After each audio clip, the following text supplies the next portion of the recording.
I've been playing Armored Core off and on since the very first game in the series, and now I've devoured Armored Core 6, Fires of Rubicon. Over 2 decades later, From Software is now a household name in gaming, and they're writing their own checks with their Souls games. All of this success had me, a big mecha fan, still asking, hey, when are we getting a new Armored Core game? Thankfully, FromSoft heard my plea, and many others. And not long after its reveal, Armored Core 6 is finally here. How does the 6th numbered game in the series hold up? Is it what fans have been waiting for? Strap yourself in, muchachos, and get justice immediately, because we're about to find out. Growing up in the 8-bit era, you learned how to overcome ruthlessly challenging games. As graphics and gameplay evolved, games seemingly got prettier, yet easier, an approach meant to attract more customers. People always forget video games are products. So naturally, what company wouldn't want to sell more products? Some games refused to pander and instead opted to get even more hardcore and niche. Armored Core was one of these games. Its challenge and complexity got dinged by Western gaming journalists, many of who prefer Press X to awesome games. As the series evolved and got prettier, it got more complex and added more components, sometimes removing things. Armored Core 6 feels like a great combination of past games, all polished to a razor blade. Now that Souls-like games have become a drug for the masses, the old and tired excuse that Armored Core was too difficult is gone. Armored Core 6X is still definitely challenging and has filtered quite a number of users. But it's good to understand a big misconception here. Armored Core 6 is not a Souls-like game in any shape or form. So many From Software fans jumping in expecting that will be sorely disappointed. One of the biggest changes is the new Target Assist functionality, combining a more automated lock-on system from other mecha games with the manual targeting seen in previous Armored Cores. This is where people get confused. The older games had you manually aim at enemies, so your FCS, fire control system, would lock on. Now, Target Assist does a bit of both, you know? For you purists out there, you can still turn off Target Assist and manually whip your camera around to lock on. Doing this, however, required me to turn camera turn speeds up to 810. Otherwise, it's just not fast enough to keep up with how quick some of the fights get. As expected, the old manual targeting gives you better accuracy, but only if you can keep on your target's ass. Another point on how Fires of Rubicon is not a Souls-like game is its story structure.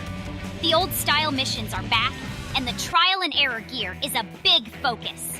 The robust single-player campaign spans 5 chapters and will have you constantly retrying missions with different loadouts. All told, you're probably looking at least 15-20 hours for just the main story mode.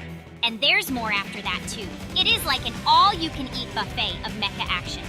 A new and fresh gameplay change in the game is OS tuning, which lets you use acquired OS chips to unlock permanent upgrades and abilities for your AC's operating system. These range from getting the ability to kick while dashing, awesome, to getting permanent damage buffs for various weapons, also awesome. OS chips are unlocked in the story mode and the arena. Yep, the arena is back and it's a lot of fun. As you progress, your opponents get tougher and more equipped than ever, and it's a nice break from some of the more grueling story missions and boss fights. The online multiplayer is basically like the arena, but with 2-player mechas duking it out. So expect lots of customizing and experimentation. Previous Armored Cores inferred gameplay mechanics a bit more, but now with 6 you sometimes get narration or on-screen tips, literally telling you how to beat tough enemies or bosses. It kind of gets you scratching your head when idiots demand how to beat the Chapter 1 boss, and so on. I will say that combat is a nice mix of ranged dogfights and brutal, unrelenting close encounters that will have you pressing 3 to 6 buttons constantly. Missions feel unique and varied with a good mix of locations, but boss fights get more frequent later in the game. Bosses tend to feel like a mix of pattern memorizing and DPS bursts. But what action game isn't like this? It definitely feels like Armored Core 6 has more bosses than any of the previous games, and if the focus on staggering enemies and breaking their shields doesn't filter players, the big damage bosses will. A lot of the game is finding the right build to sweep through areas, mowing down lesser foes, but having enough mixed firepower to stagger the boss and then laser sword its face. The graphics in Fires of Rubicon are a sight to behold as the game runs like a dream on current-gen hardware. The mecha designs from your arm weapons down to the boosters on your back all look great, and the environments feel real enough. Big firefights and most notably boss fights are where the game really shines, with mecha zipping around while unloading bullets, missiles, and lasers. The story is reminiscent of past games in that you're a nameless merc that adopts the call sign Raven. Your deployment is a planet named Rubicon 3 that's seemingly the only known source of a powerful substance named coral. Everyone is fighting over it, and there's sprinkles of transhumanism and intrigue throughout the excellent story mode. In between missions, you'll usually get voice messages from your handler and manager, as well as companies that hire you for sorties. The voice acting is fantastic and is presented with a grainy feel, so it sounds like an actual comms device squeaking through to you.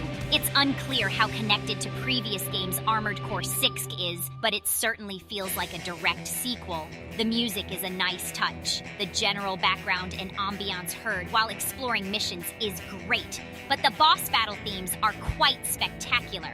Kota Hoshino must be commended on his banger soundtrack, most especially the haunting boss themes that had me on the edge of my seat.